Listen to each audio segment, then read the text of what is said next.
I find it ironic the name Joey King is playing a princess. I don't really have a joke there. I just thought that was kind of ironic. Her last name is actually King. And she's playing a princess. Oh, that's pretty good. Yeah. Make a joke as you see fit here. I got nothing but...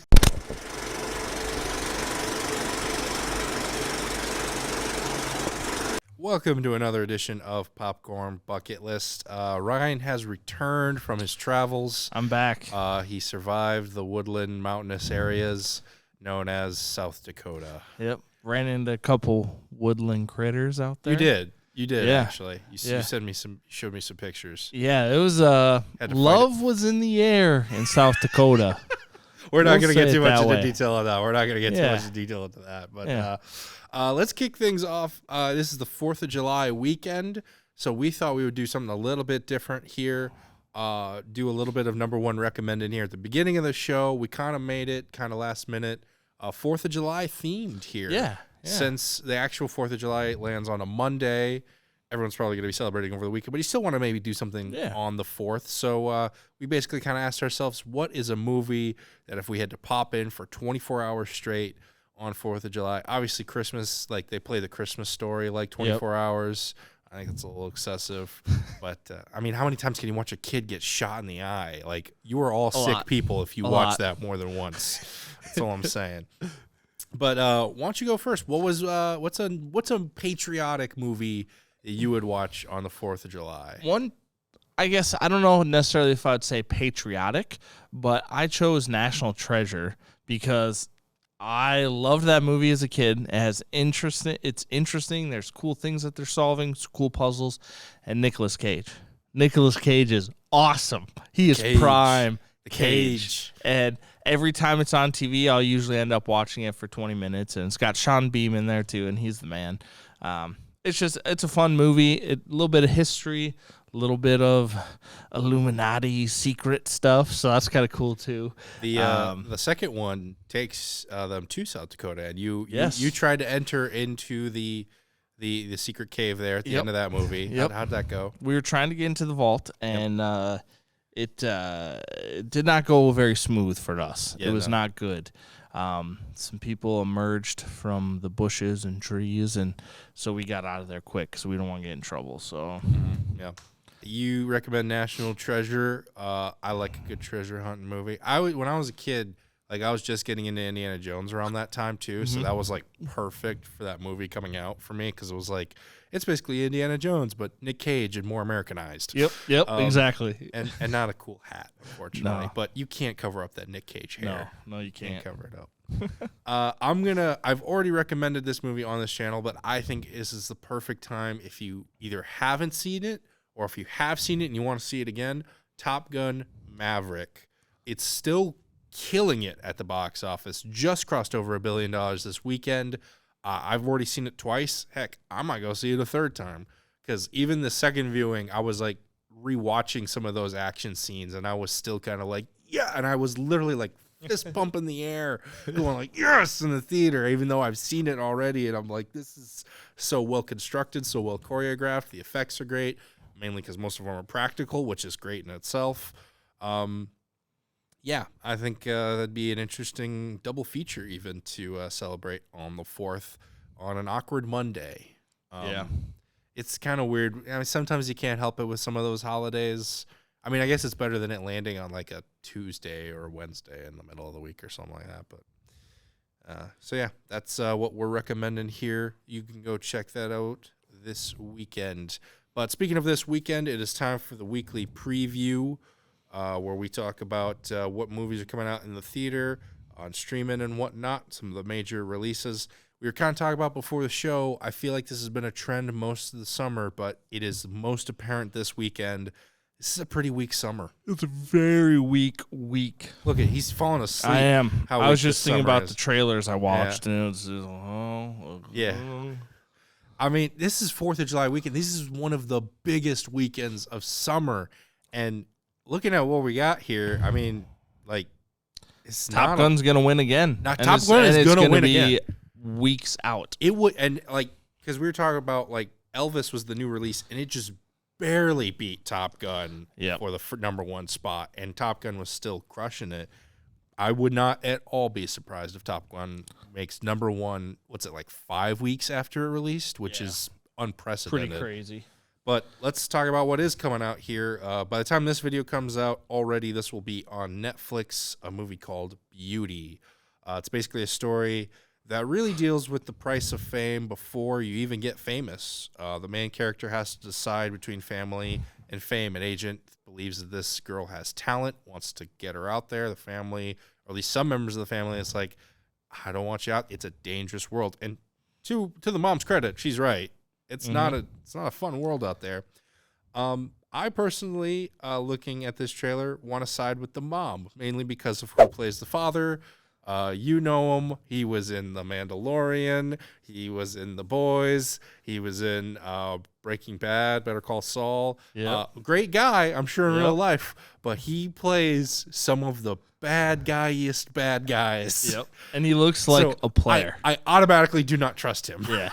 I think he looks awesome. It'll be fun to watch, but I agree with him because I like his line when he says, "How do you know she's not a wolf?" Yeah. That's like, oh, dude, you're the man.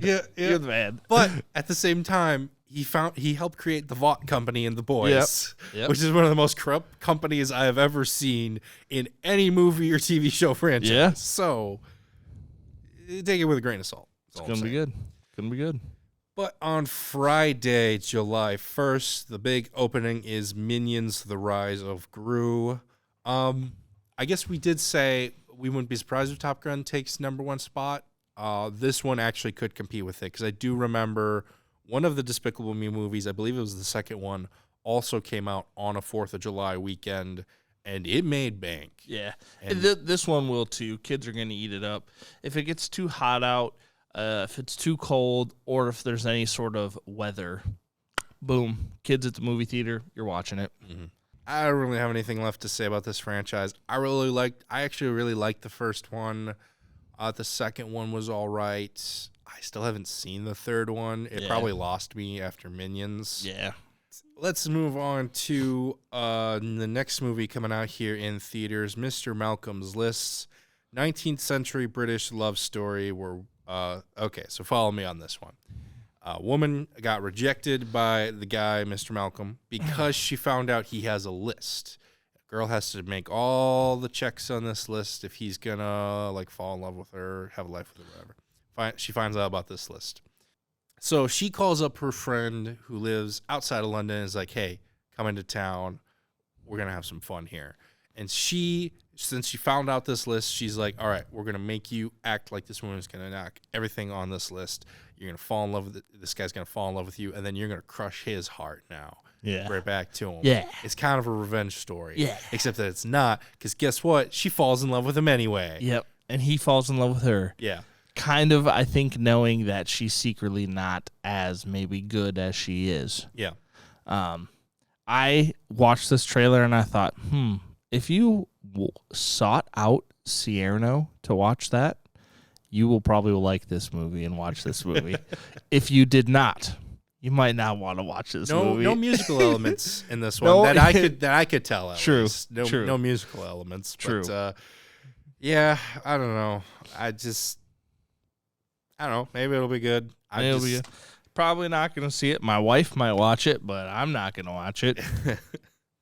Unless she asks me to, if you're a big fan of the British, if you're a big fan of Downton Abbey, it's like you said, Cierno, you're probably going to get something more of this. Hello, governor. Welcome to London. Anything off the trolley there?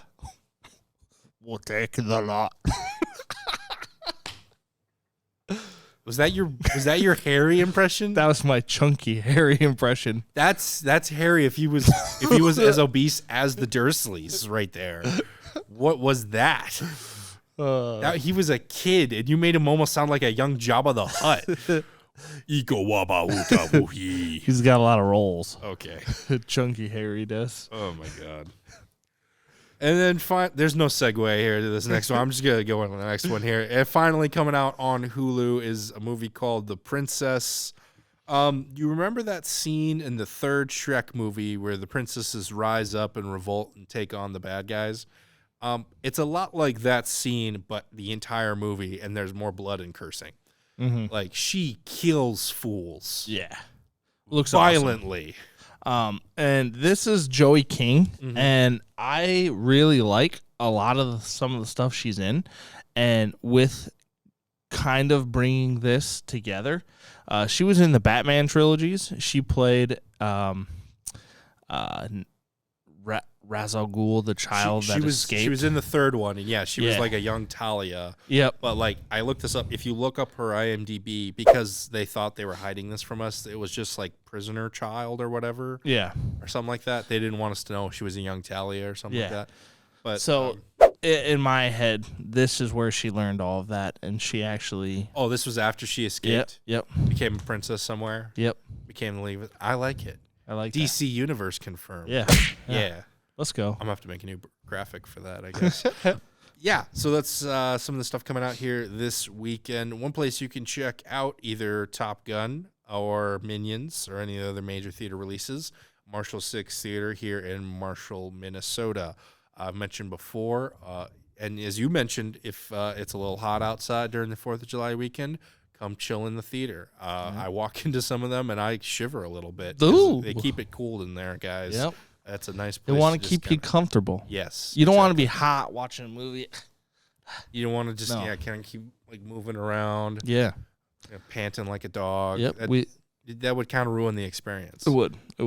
But yeah, that's going to do it for us here on this episode of Popcorn Bucket List. A little bit shorter, but that's okay. Last weekend was a little bit longer episode here. For myself, a fresh from his adventure, Ryan Meyerberg, we'd like to thank you so much for watching, and we will see you at the movies.